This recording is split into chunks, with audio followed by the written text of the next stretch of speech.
Thank you everyone for joining in. I'm really excited about the discussion today. The topic for our discussion is reimagining retirement, how AI is transforming the US retirement industry, right? There is no conversation today that can happen without conversation around AI or generative AI or agentic AI. So if you have your buzzword bingo cards out, we are going to use a lot of the jargons and buzzwords, but I have a panel that makes it real.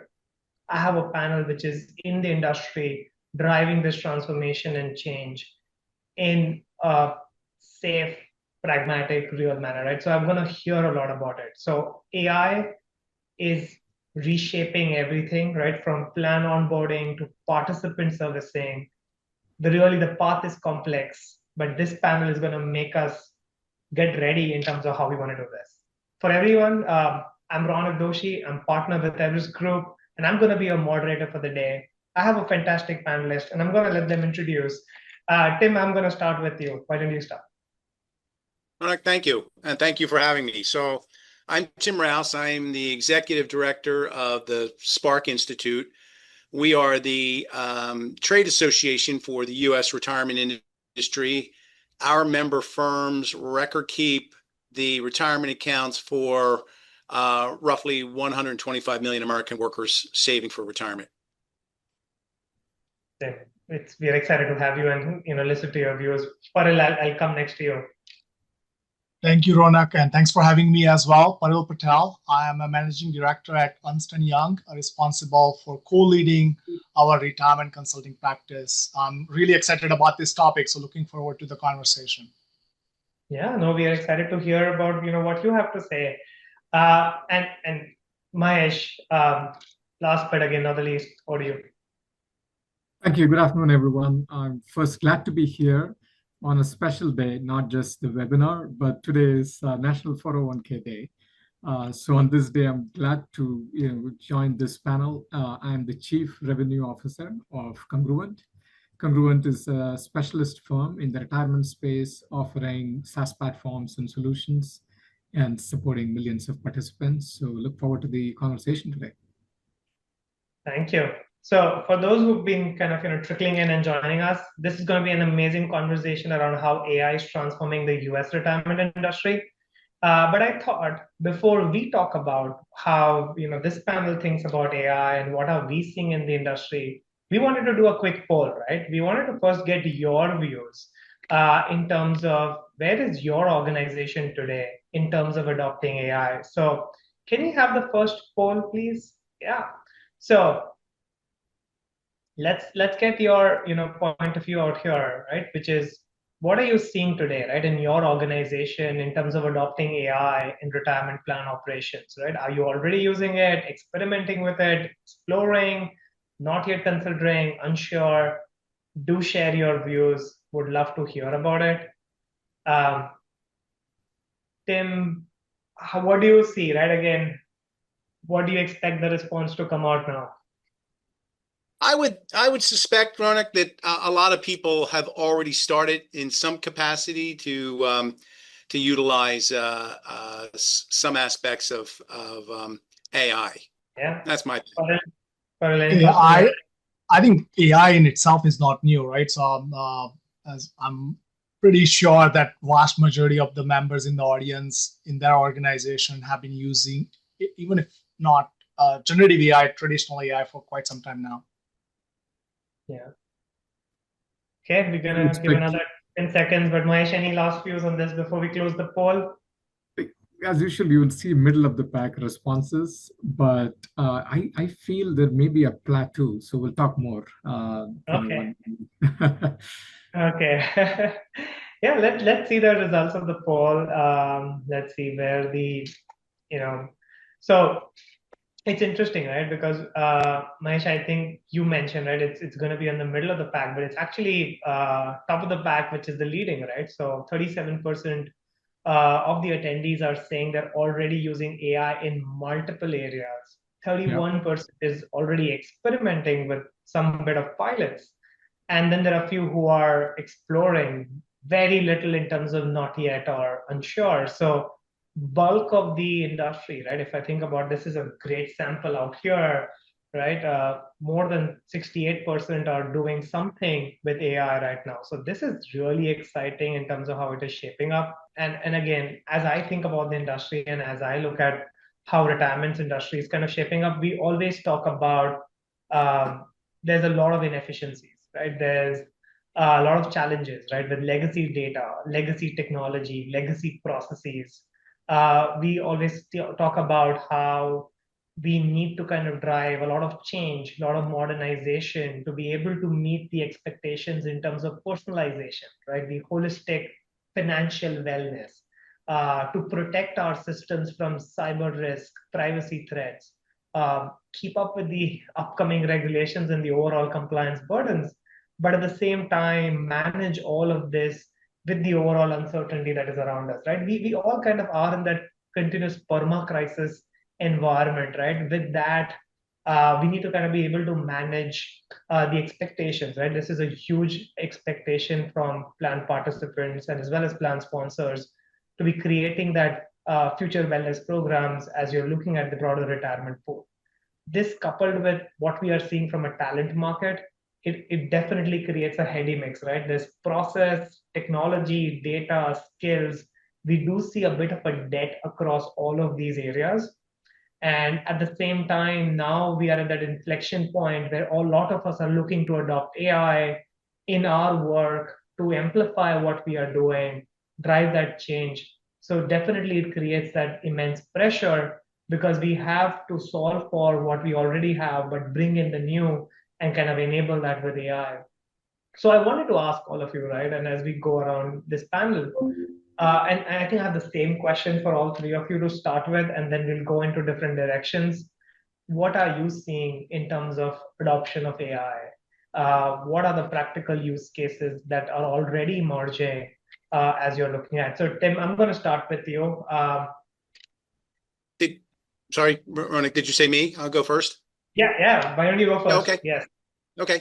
Well, I'll take them in the order that you mentioned them. So let's start with the legacy and of the tech and the manual workflows that we have. We all know that the retirement industry is built on a patchwork of legacy systems. Both the plan sponsors, the record keepers, the TPAs, payroll providers, they're all operating with different protocols. AI can't erase all of that overnight. But it can help bridge the gap and eliminate or reduce a lot of the not in good order NIGO rates that we have today. I think next you mentioned participant expectation and personalization, which is obviously very important and an area where there is a lot of anticipation and hope with regard to AI. We know from our experience at Spark and the primary research that we've conducted that participants do and want, they do want and expect retirement plans to provide services that customize the results for them, that are intuitive, that are available 24/7.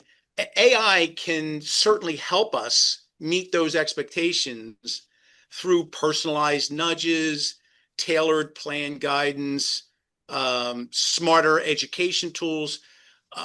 But we have to do that all with clear boundaries and established regulations. In this area, the regulations are, I would say, still in their infancy. You mentioned also security, absolutely very important. Spark has had for almost 10 years now a data security oversight board. We also have a fraud protection committee, and we also have a privacy committee, a separate privacy committee. AI with regard to cybersecurity and fraud is really a double-edged sword. It can help us detect fraud and unusual behaviors faster than a rules-based system, but it also offers the bad guys new and improved ways to attack us. So that's just the reality of the world that we live in. And then you mentioned the cost pressures and also litigation. So the economic realities behind AI are, we'll be honest, the retirement industry has been under sustained pricing pressure for years. Sponsors are demanding more services. Participants are expecting, as you point out, personalized experiences. And then on the flip side, you have litigation over fees, which remains a constant pain point in our industry. So given this environment and these two competing pressures on our industry, AI is not a luxury for our members. It's really a survival tool. Okay, no, then that is amazing, right? I like the way you frame it, that this is a survival tool. And the other point that you made, as I paraphrase that, is AI value is a marathon journey, and it's not like a one and done journey. So there's a lot of work that we need to do and kind of balance multiple priorities, right? From the experience to the regulations to the privacy concerns, cyber to data, to also kind of managing the cost. There are several kind of pillars that we need to kind of optimize to be able to get where we are, and then use AI to drive advancements and all of those. So this is really fantastic, and it's kind of shaping up really well. Paril, I wanted to come to you, right? Again, what are you seeing? Use cases around how record keepers are looking at AI in the processes. What's the overall impact that you are seeing broadly getting recognized? Yeah, certainly. And I might kind of think about this in two different ways. One, like, what's the value prop? Why this is becoming a new thing? And in some ways, as we discussed, people, and Tim mentioned, right, people have been using AI for retirement readiness, for personalized nudges for the participants. So traditional AI has been in the use in the industry for quite some time. What is really new and exciting is this added firepower of the generative AI, the agentic AI, that has potential to tackle some of these most pressing pain points we had in our industry. And these pain points were because of all the data that is buried, the unstructured data that we as an industry have to deal with. Think your plan rules, think your plan documents, your firm's operating procedures, all the paper documents we have to receive and process from plan sponsors and participants. Those have been the ones that have come in the way of streamlining the operations, creating better client experiences, enabling more personalized nudges. So to me, that is like the real firepower that's kind of somewhat new, if you will, right? Now, from a record keeper perspective, as Tim mentioned, the cost pressure continues. It's not like relenting. And the traditional approach by retirement industry was, how do I lower my cost? And what always came to mind was, hey, can I use labor arbitrage by maybe outsourcing? Can I use automation arbitrage to gain some efficiency by leveraging RPAs and whatnot? Today, what I would describe it as, what we are witnessing is what I call AI arbitrage.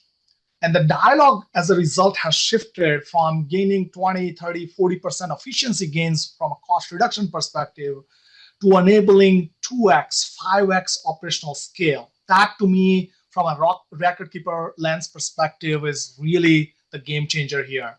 And I'll talk about some of the use cases. Tim mentioned some of them already.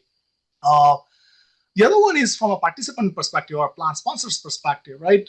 And it's all about simplifying the complex. I was looking at some stats about maybe 3-4 months ago, and I ran into this study. It was conducted maybe a couple of years ago, but it said that 37% of the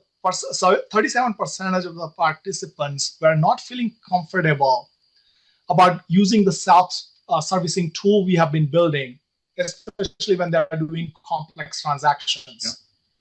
Yeah. And as an engineer, as a product person, as a person who has been investing in this space for a long time, that's frustrating, right? Like, we build all these great self-service tools, but people don't feel comfortable using them, not because they don't know how to use the tools, but because if they, on a complex decision, like they make a mistake, the repercussions are really, really high. So they end up picking up the call, seeking human advice, wanting to double check. And I believe there is a huge capability that generative AI is enabling, when combined with power of traditional AI, enables us to uh, interpret plan rules, access our firm's procedures in the context of that participant situation, their age, the transaction, the type of scenario that they are under, to create highly personalized recommendations in line without them having to do channel hopping. So now, with that as a context, from a use case perspective, if you look at the first wave, majority of the AI use cases have been around empowering employees, streamlining the operations behind the scenes, and the way these record keepers operate and serve participants and plan sponsors. So think of your employee assist, your co-pilots that harness your existing firm knowledge sources or your APIs to make employees' life a lot more easier, make them smarter, give them the information they need at their fingertips. We've seen small call routing and smart workflow routing maturing from NLP-based approaches to more AI-powered solutions. Leveraging AI, Tim mentioned, like, hey, it can be used to do a lot of quality and compliance monitoring of the processes and calls, even RFP response automation, fraud and anomaly detection. I mean, I was so excited to see this particular use case. This was with a large record keeper. We were able to actually combine log-on activity, transactional activities, call transcript to detect elder abuse sooner rather than later, giving them a head start, if you will, to flag suspicious activities before the actual fraud occurs. So really exciting from how the capabilities, the use cases that we are seeing in the industry are making record keepers a lot more efficient in how they serve their customers in terms of participants and plan sponsors. But as more and more consumers, like all of us, begin to adopt AI in our own personal lives, and there will be, in my opinion, there is already a seismic shift happening. For example, you may have seen articles lately around people are increasingly using AI to replace traditional searches, which has resulted in a significant decline to traditional website visits, which is like earth-shattering if you think about that, right? So what does that mean? So what we think is going to happen in the second wave is participants and plan sponsors' expectations of how they interact with retirement record keeper is going to evolve rapidly. As time goes by, users are going to expect the record keepers to provide more conversational, more hyper-individualized, more omni-channel experience. And what I mean by that is moving away from the traditional static experiences to more dynamic experiences with inline contextual help for participants and plan sponsors. Happy to talk about some of these examples that we have seen in the industry that changes the way RMD bots used to work, or even streamlining rollovers by leveraging some of these conversational experiences. And finally, I don't want to minimize another use case that we are seeing in the industry, which is about transforming the way products and applications are developed for the benefits of participants, plan sponsors, and employees. Overall, significantly lowering the cost and time it takes to develop new features and capabilities for our stakeholders. In past 10, 15 years, almost many of the record keepers have embarked upon this costly undertaking of platform modernization, experience metamorphosis, operational transformation. But most of such programs have, what we see in the industry, have run over budget and somewhat behind schedule. So AI in that software development lifecycle, in terms of the product development lifecycle, is beginning to help streamline some of those efforts. What started with GitHub Copilot moved into Windsurf and Cursor, but it's maturing rapidly with vibe coding and some of the agentic frameworks that we are seeing in the industry. And frankly, this democratization of AI is creating a level playing field for record keepers of all sizes. It used to be that larger record keepers had larger technology budget and they could do things that smaller record keepers couldn't do.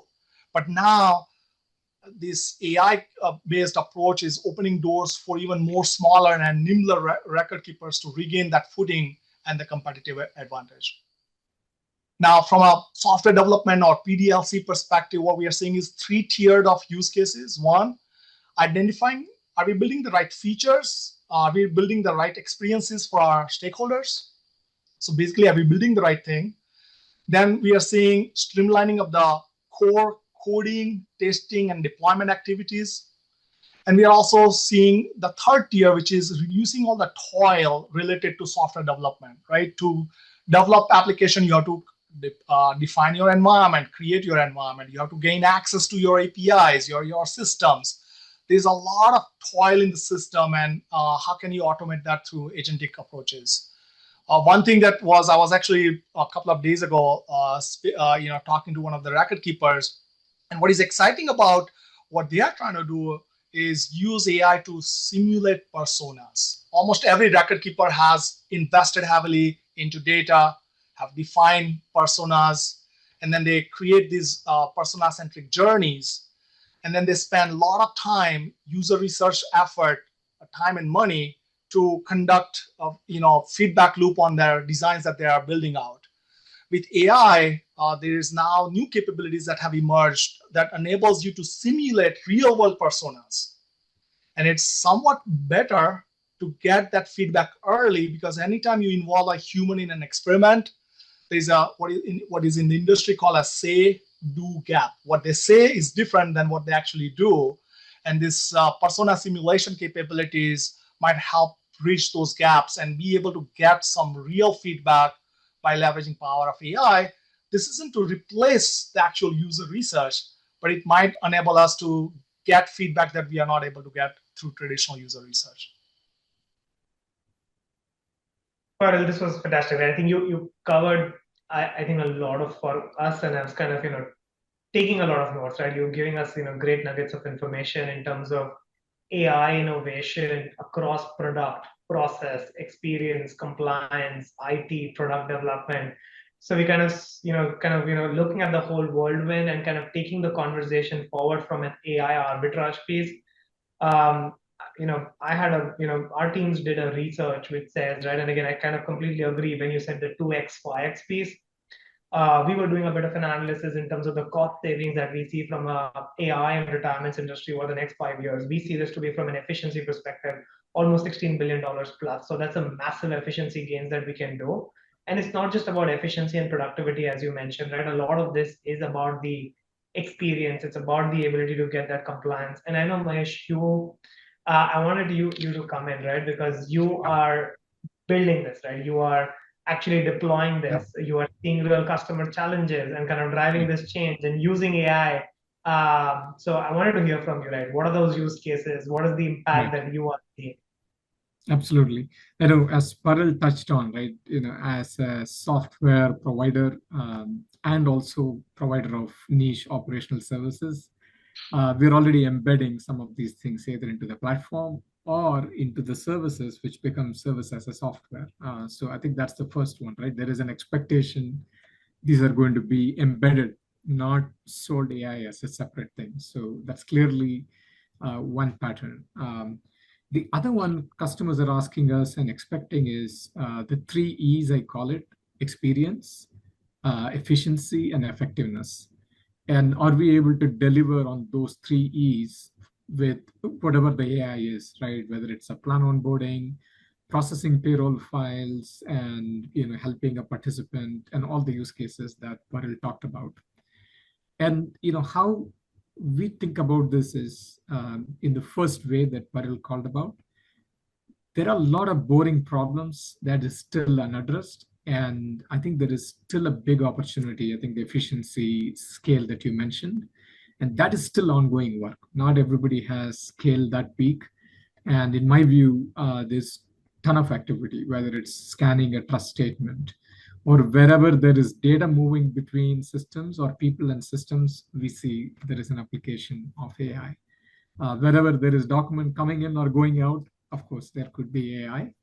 Or wherever there is complexity, we all do this in our own lives. We go to ChatGPT or Gemini, take a complex situation and ask it to help us simplify things. And I think that exists in whether it's a plan document, that exists in participant disclosures. It could be a number of such use cases. And all of those are being done today, right? Either provided as part of the platform or clients are trying to decide, do I buy or build? And that's a constant question that comes our way.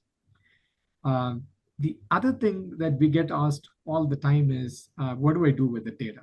Because nobody has a clean, modern foundation, right? Everybody has patched it over a period of time.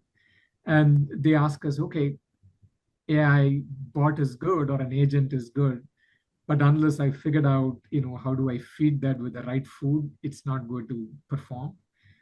So that's another, work we continue to do using our platform. And in cases where customers don't buy our platform, we work with them to figure out what's the best way to clean up the data in a way it supports, some of these AI use cases. But the reason why I mentioned the plateau at the beginning of the call is I would say the low-hanging fruits are already starting to getting into production. And what is next, right? Is there a game changer in terms of how the industry is going to change the business model? And that's a question starting to come. But I think that's an opportunity for, I would say, early adopters to really look into, because they can easily solve the boring problems either by buy or build. So that's kind of a quick gamut of what we see. So happy to dive deep. Yeah. No, and I think as I reflect again, Mahesh, on what you said, but also what Tim and Parul said, it kind of comes together very beautifully for me, right? Which is this AI value journey is absolutely this marathon, and all of us are trying to solve for the business problems, right? Which is facing our plan participants, our sponsors, our record keepers, our regulators, and how do we, as you mentioned, Mahesh, right, how do we ensure, right, it's AI is not just for the efficiency bit for it, but also the accuracy, the effectiveness, and the experience of it. And how do you do this in a manner where that, what Parul mentioned, the 2x, 5x kind of a gain, how do we get that arbitrage going? So there's at least, I think, listening to all three of you, I have a higher degree of conviction that there is a lot of AI value that we can generate. It's not just the buzzword bingo right now, but there is a lot of work that also needs to be done to get there, right? Again, Manish, what you mentioned from data to what Paril mentioned in terms of around our process, in terms of our technology, Tim mentioned around regulations and the readiness of the industry to be able to do this. We do see all of that kind of coming together as we scale. Right. I wanted to ask our audience as well, get their views on this, right? Because we shared our views on where we see AI making the biggest impact.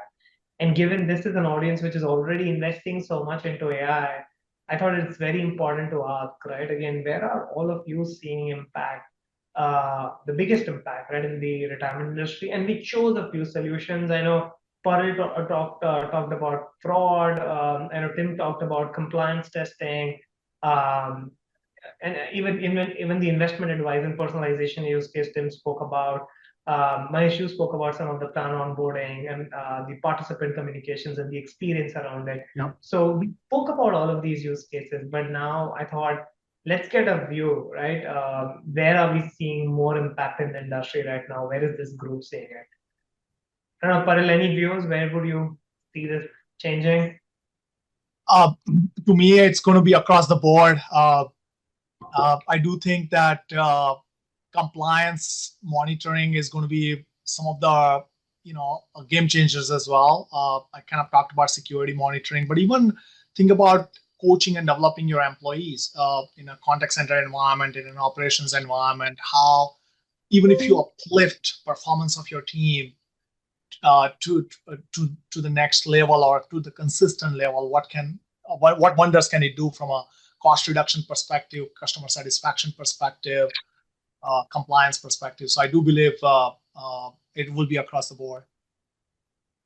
Tim, do you agree? I do. I see it in a number of different areas, back office applications, but we're going to have to worry about how data privacy issues interrelate with that. We're going to see challenges with regard to standardizations. We'll have to worry about AI governance and the role Spark can play in that is helping with the legislative and regulatory discussions. And on that front, we haven't seen rules yet from the DOL or SEC on the use of AI, but we certainly anticipate them. And so those are the areas that I think we'll definitely see the impact coming. Okay, let's look at the responses. Close the poll. Okay, so I think Paril, you actually, and Tim, you both, right? You said, hey, this is going to be all over the place, but there's one place which is almost 1/3 of the respondents have said participant servicing and communications. Mahesh, any views? Why do we see this? I think it's pretty easy, right? Because everybody that's responding is also a participant in some sense, because we get a lot of support from all the different AI tools in our personal lives to summarize an email, to do a bunch of things. I don't get the same experience often when I go to corporate, and whether it's financial services or record keeping or whatever business. That's one. And then number two is, without crossing the regulatory line, there is a lot to be done even in simplifying at fee disclosure, right? Even for folks sitting in the industry, it's complicated. For somebody that's not in retirement, AI could play a huge role in just simply telling them what the fees mean, or nudging them, as an example that Paril mentioned, so people can relate to this. And I think today there was a survey that came out again in terms of participant outcomes. Despite all the advances in technology, the outcomes are never enough. So I think for those reasons, I see that will continue to be top whenever you poll. Yeah, no, I completely agree. And again, if I look at the other ones also, right, plan onboarding and conversion, a lot of this, and even investment advice and personalization, these are the top three. And the center theme around this is experience. It's around the participant outcome in one way or the other as we look at it, and how we can drive that. Definitely compliance was one where we were hoping to get more responses, but we didn't get. So which also kind of goes back to, Tim, your point, where the clarity or the lack of clarity from regulators in terms of the use of AI definitely is something which also kind of puts us on the back out here in terms of the impact. Would you agree, Tim, as you see the response out here? Yes, and I want to make a point here, Ronak, with regard to the guidance from both the SEC and the DOL on this. Certainly, they are going to be focused in a number of different areas. They're going to be focused on making sure that whatever guidance or advice that is provided that it's unbiased, that it's auditable, that it's traceable, that they understand, that the participant understands the advice that they're giving, and some of the dilemmas that really sound tools can potentially cause is, imagine that you were driving down a highway in 2005, and there's a big accident on the highway, and your GPS AI tells you to get off and take these back roads, and well, you're golden. In 2025, that same AI tool that tells you to get off the highway and tells you to go these back roads is telling millions of other drivers on that same highway to do the same thing. And those back roads quickly become exactly the kind of traffic jam you wanted to avoid. So, if we talk about investment advice And then these AI tools they're unbiased, they're great, they're awesome, but everyone starts to use them in a way. You can imagine how quickly good advice turns bad advice when everybody starts to use it in the market. So there's going to be a lot of things that regulators are going to have to grapple with when they're looking at the application of AI, particularly with regard to investment advice.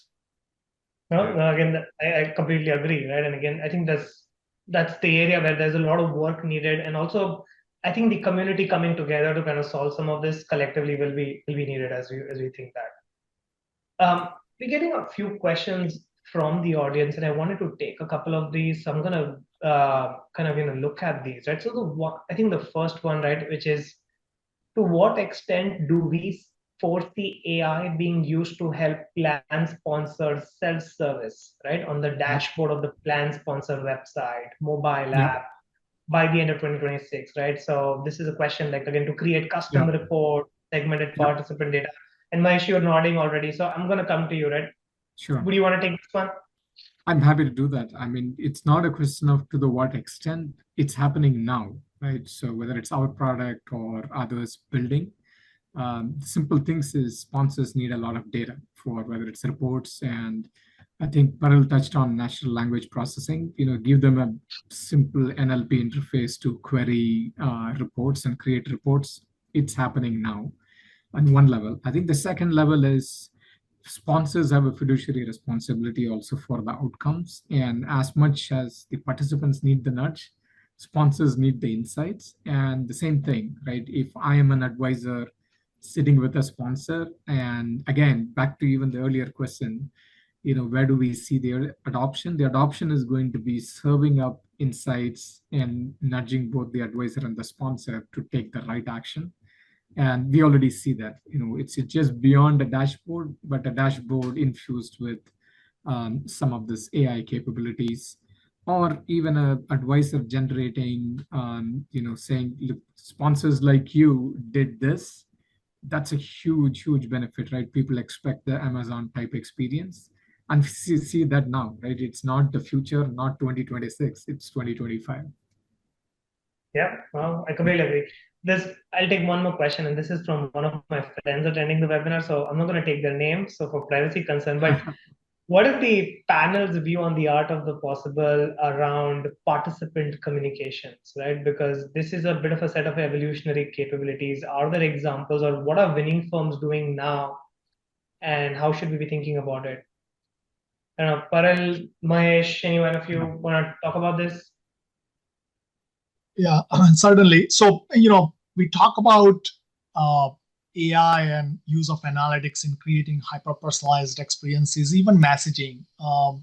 What resonates with me may not resonate with you. So I remember, like, about maybe 9 years ago, I was part of a program where we built out hyper-personalized nudges for participants. But when we say hyper-personalized, it was still limited in the number of experiments you can conduct, number of variations or variant of the same message you can generate to kind of experiment with. Now with use of generative AI and the persona simulation capabilities that I was talking about, you can quickly experiment and ground your research not just on some sample that you did, but to actually get unbiased feedback early on to drive actual consumer behavior change. So leveraging AI to drive those behavioral changes are going to be really, really super critical. Even as simple as recommending something to someone, or even when somebody has a question, how do we answer that question precisely? So how much can I contribute? Instead of bringing the entire rule book that says, hey, if you're below 50, do this. If you're above 50, if you're in a 403B plan, if you are in a 457B plan, these are your catch-up contribution rules. What if instead the solution is capable of understanding who you are, what type of plan you are in, and be able to bring precise information that is relevant to you? And that, to me, is going to be the game changer in being able to bring that level of specificity that is usable without somebody having to become expert in the domain. So I was just saying the other side of the coin, right? I think there is a lot of focus on participants in terms of an accumulation phase. But increasingly now we are also saying the decumulation phase is where a lot of help is needed because that's when there is an asset-based sitting, whether it's in 401k or outside. A lot of decisions have to be made when somebody is north of 50. And that's a huge area untapped, in my view, in applying AI as it relates to participant experience, not just for accumulating assets, but on the decumulation side as well. Yeah. Ronak, let me just add in there for a moment some historical perspective. So what we've experienced when we've done some research of participants, we've spoke to participants, plan sponsors, record keepers, advisors. What we heard from plan participants is that they want help and that they need help with everyday financial decisions. The retirement plan doesn't sit in its own little silo. It sits in a silo with dozens of other competing demands on their money. It might be putting their children through school, it might be taking care of an elderly parent, it could be buying a first home. It's all of these other things. And I think what I've said before is wealthy people have always, throughout time, had all of the resources to help them with those types of questions. The cost to deliver that to the masses has been insurmountable. So now AI allows for the first time us to provide these kinds of tools and this kind of guidance that can help an individual decide, should my next dollar go into my HSA? Should it go into my retirement plan? Should it go into paying off my debt? So these types of questions that everybody deals with every single day can be helped by AI. And Tim, there's one more question from the audience, right? So this is about, and again, you already kind of started to hint around this, is are there any litigation concerns with using AI in providing guidance or advice to participants or plan sponsors? Absolutely. And I think I mentioned it a little earlier, and that is going to be the auditability of the advice, to be able to track it, to audit it, and to be able to validate that it's unbiased. So those are all going to be things that we have to be concerned about, because if we're not concerned about it, the litigators will be. Yeah, no, fair point. That's an important question. And there are, again, all of you, please keep the questions coming. I know there are several questions coming in.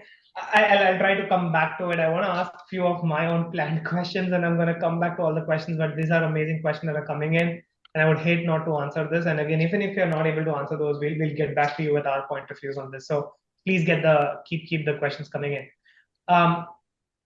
Tim, I'm going to come back to you because we're talking about all of this, right? So litigation we spoke about, speaking about personalization, we're speaking about AI in this highly regulated sector, right? So I wanted to understand, right? So what does that responsible AI look like, right? Because we need to reconcile the need for personalization or hyper-personalization we spoke about, but also managing privacy and data protection pieces. How are you seeing responsible AI and all of this coming together? I suppose when we think about AI, it starts really with one principle, and that is that AI provides augmented judgment, not an abdication of responsibility. We exist in a fiduciary environment. We can't outsource decisions to a black box, no matter how advanced the technology is. So again, going back, it'll have to be explainable to both plan sponsors and to participants. It's going to have to be auditable so that regulators and auditors can reconstruct the system. It's going to have to be unbiased models that can be validated. And then it's got to be transparent to participants. And then all of that has to be done in an environment with the strictest cybersecurity and protocols. And if I could add, go ahead, Karil. Yeah. I could jump in. Sorry. I totally agree with Tim. And he kind of described like some of the components of the responsible AI framework. What I would add is Again, my view is that these checks cannot be just one time, right? Point in time at the time of solution development, model development, you tested for it. These checks should be embedded throughout the life cycle of that solution, because input data may drift from these initial training scenarios that you may have used at the time of testing. And that can lead to your degradation of the performance of your model and raise concerns about model's validity, its reliability, fairness, bias, etc. Right? So to address that, we highly think about how should teams define and monitor the KPI necessary to ensure that the model and the solution remains compliant and within the acceptable thresholds, so that any changes in those KPIs that are outside of the the data distribution you are expecting, you can detect it, you can quickly respond to that. And for critical use cases, what that means is having contingency plan in place. So should your model begin to drift to an unacceptable level, having in place some approaches, some alternative solutions for the sake of business continuity to ensure your service to participants and plan sponsors does not degrade as a result. So to me, that's kind of really key. And in addition, any AI-driven decision has to be fully recorded for auditability purposes with right traceability and explainability. And Tim, I love the way you said it, right? Ultimately, AI can be used to increase task automation, but emphasis throughout has to be that humans, not AI, is accountable for the decisions and the consequences that black box is making. No, that's fantastic, right? So human in the loop and kind of, in one step lock out there. But Parul, on that thought, right? There is risk, right, inherently in doing all of this. So we want to drive the innovation, right? We spoke about so much of these use cases around product, process, compliance, all of those innovative use cases.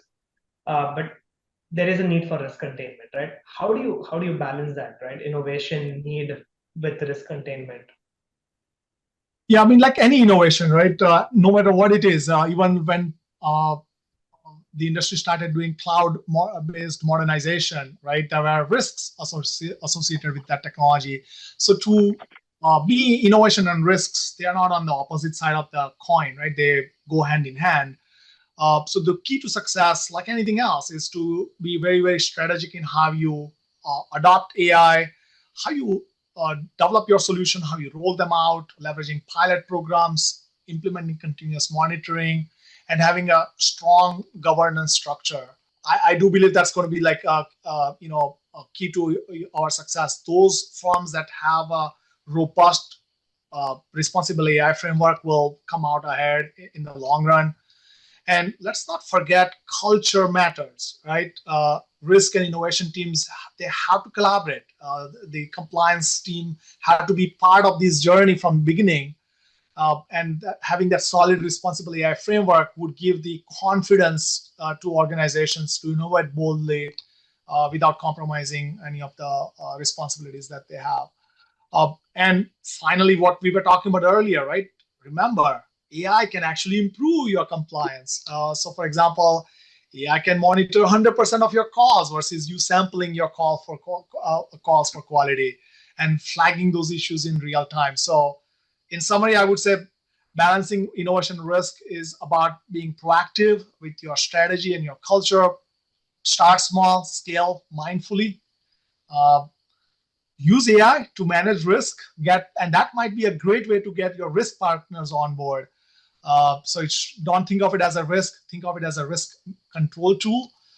Maintain that strong governance throughout so that the risk management grows alongside your innovation, something that goes hand in hand. Keep a close watch as to what's happening. Learn and adapt quickly as you need to. Yeah, no, I think probably the big message is shift left on the risk management piece of it. It cannot be an afterthought as we're kind of doing this. So this is fantastic. I want to do my last poll for our audience right now, because I wanted to understand from this group what are they seeing as concerns in using AI in retirement plan administration, right? Because we spoke a lot about What are the use cases that we are seeing, the impact of those use cases? Where are folks already seeing the impact? We spoke about risk, compliance, regulation, responsible AI, litigation. I think we covered a whole bunch of stuff. I couldn't even believe that we could cover so much within such short amount of time. So this is fantastic that we were able to do this. So I wanted to, get the audience view, right? So what is your biggest concern about using AI in retirement plan administration, right? Is it around data privacy, security, compliance, bias, fairness, loss of human oversight? We already spoke about the human in the loop, or it's about skills or resources, right? So let's see what the audience will have to say on this. And then Mahesh, I would want you to kind of, reflect on the responses that come in Yeah. and so, talk a little bit about, right, what are you seeing in the industry from a technology adoption curve, specifically when it comes to AI in this space? So, okay, let's look at the results. Okay, Wow. Mike, what are your views on this? I think there's no surprise, right? I think data privacy, security, it just, the data is exploding. I think it's no surprise that kind of floats on top. I think there's layers of, I would say, work done, whether it's by the AI providers or the hyperscalers, and every implementation we run into this, right? All the time in any implementation, this is by far the longest pole in the tent in getting approvals. So I think I see that as a good one. The loss of human oversight kind of surprises me as a concern. I would have expected the lack of internal skills or even orienting people to drive responsible AI as a concern. So those are my two quick observations. Interestingly, bias or fairness is a pretty small number, so which means people are starting to trust AI, is how I interpret it. Yeah. It's like if we are starting to use AI in our daily lives to plan our vacations or to, plan our grocery shopping list to all of those, then why not kind of in this, right? Again, I think that's the trust order that we are seeing. So we are trusting Yeah. our Siri Alexa now. Yeah. And Ronak, if I can share an example, it actually might even answer some of the questions that I'm seeing in the question around age, bias, fairness. And it's not coming from a retirement industry. It's coming from my personal situation with my parents. They are 80 plus years old, and they have like some interesting medical conditions that are some chronic in nature. And my dad has been watching YouTube like crazy. And without my knowledge, he has been researching all these medications he has been taking. And as physicians and doctors and specialists make changes to the medications, as soon as those changes occur or he observes some symptoms, he's constantly, looking up on YouTube. And reason I'm sharing this example is because he probably had never even touched YouTube 3 years ago. Yeah. Today, last week, we had a nephrologist appointment. He asked superb questions that were so detailed and so thorough that the nephrologist was like completely surprised and caught off guard. Why am I bringing this example? I believe what YouTube did with AI and creating the feeds on the topics that he was interested in, he was able to get information become accessible to him that he wouldn't have been able to use by just doing typical searches on search engines that were out there.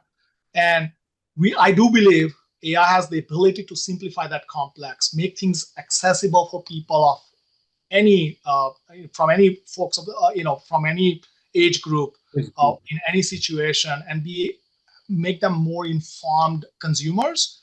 And as a result, as a provider, that nephrologist had to be a lot more savvier in how she responded to my father.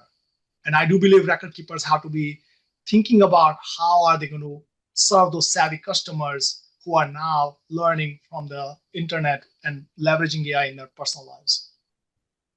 So age may not be that barrier in terms of predictability of, or sorry, the acceptability of AI, right? So folks may accept a lot more of this than we actually give them credit.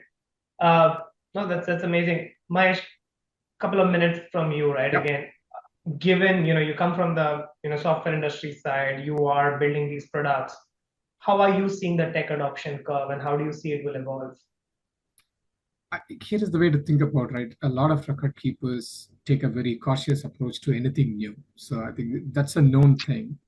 But as I think Tim was saying at the beginning, right, this is just a survival tool, not just another tool. This is a survival tool. So not just AI, but I think all of them are realizing broadly technology is now seen as the only way to survive in this fee compression era. So what I see is there is still another 2 years of, let's call it, cruise to get the 3 E's, right? Experience, efficiencies, and effectiveness. I think everybody is going to be all over it. Some of the leaders are going to use that 2 year window to not only do that, but invest in foundational things for completely changing the business model. Again, all within the regulatory boundaries, but to truly enable not just their employees, but enable the advisors, enable the sponsors, and change the game, right? That's kind of how I see that. But the next 2 years, that's why I called it, maybe plateau may not be the right word, but there is still low-hanging fruits people have to harvest. And I think that's how I see for the next few years. But the leaders are already investing in talent, modernizing technology platforms, and cleaning up data so that they can get to the next one. Oh, again, that's really well put. So I know we have 3 minutes to wrap up. So last question to all three of you. And I'm going to start, Paril, with you, and then go to Tim, and then go to Mahesh to wrap us up. But same question to all three of you, right? In 30-second response, right? What's that one thing you would tell a retirement provider today about preparing for AI of the future, right? So let's think of AI in 2030, like retirement in 2030 and the impact of AI on it. What is that one thing that you would definitely want to give as a recommendation out here? Paril, I'm going to start with you. I have 5 things, but I'll start with one. Definitely invest in talent and upskilling. Happy to come back to the other 4 if need to. Okay. Tim? My suggestion is to remember that when we're talking about AI, we have to remember, as Paril mentioned earlier, it's a tool. And the measure of this moment won't be whether AI dazzles us, because I think people have already been dazzled by it, but whether it ends up helping to guide us with wisdom. And we have to remember that every line of code and every prediction that it provides, every data point, must ultimately bend towards serving that human life, those human dreams that individuals have. And if we use it in that capacity, it's going to work out well. Great, Mahesh. I'll have a different take. Rather than saying prepare for AI, if it's especially 2030, what I would tell retirement providers is to think about the demographic change that's happening. Especially in 2030, there are going to be more people older than 50 than less than 50, and all of them having, thousands and millions of dollars, wondering, what do I do with it? How do I spend it? And will it last my life, right? So that's the problem, we're going to have. And how do you apply AI there? No, that's a brilliant idea, right? Again, all of these are such amazing thoughts. Kind of looking at retirement adequacy in the future, plan coverage, talking about AI as a tool, or talking about the talent and workforce. And Paril, I'm hoping for a LinkedIn post from you for kind of covering the remaining 4. So note for everyone, We'll do follow that. Paril, look at what the other 4 things were. But all 3 of you, this was such a fantastic conversation. I had a blast. I learned a lot, and I kind of took a lot of copious notes. I'm sure our audience also took great takeaways on this one. Mahesh, Paril, Tim, thank you for your time. This was a great discussion. And thank you, all of you, for staying along with us and sharing your questions and responding to all our questions and polls. Thank you for having me. Thanks, everyone. Thank you. Thanks for having us. Take care.